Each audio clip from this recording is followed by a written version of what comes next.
right, everyone, let's take a look at one of the best exercises that you can do for abs with bodyweight training, and that is the ab wheel rollout. We're going to use rings to make this exercise so much more effective.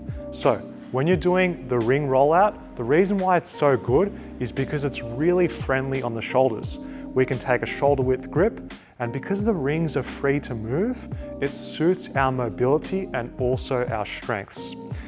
Everyone doing calisthenics should be doing rollouts of some description because it's going to fix the dreaded banana back in our calisthenics movements that we do. Rollouts, very, very effective for anterior core strength to prevent any of that extension. And it's an exercise that I recommend every single person master. As far as the form for the ring rollout, I want you to keep your elbows straight during this exercise. This is going to keep the focus on your core. With what's happening at the core, I want you to keep the rib cage down and your glutes squeezed by doing a posterior pelvic tilt. This is going to focus all of the effort onto your abs. Now, the exercise is done the same whether you're a beginner or someone who's more advanced. It just depends on the range of motion. So if you're new to the exercise, don't roll out as far. As you get stronger, as you get more advanced, I want you to roll out even further. The key thing to keep in mind is to keep that ab braced and keep breathing naturally and deeply into your stomach. I'd like to introduce you the bird dog using gymnastics rings.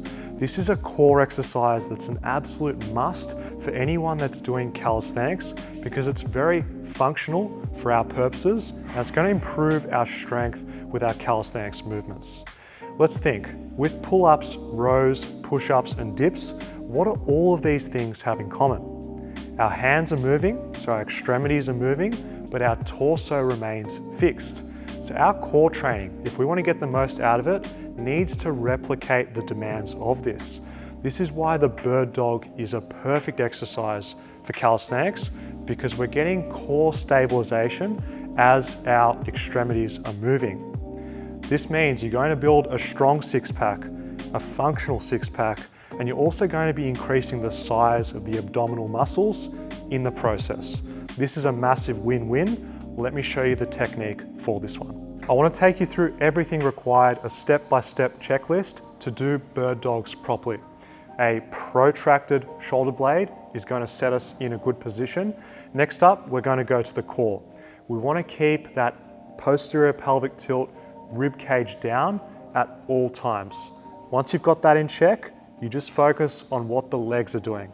So you're moving your legs in and out with this one, whilst you're staying braced, whilst you're staying stable. You're trying to keep everything rigid, like in a plank, except you're moving your legs. After you do a few reps of this one, you're really going to feel it in your core, which is going to help you build a more impressive looking six-pack, a stronger six-pack, and it's also going to improve your calisthenics skills too. Win-win. If you're ready to transform your physique without weights, without a gym, go ahead and download Body by Rings by FItnessFAQs.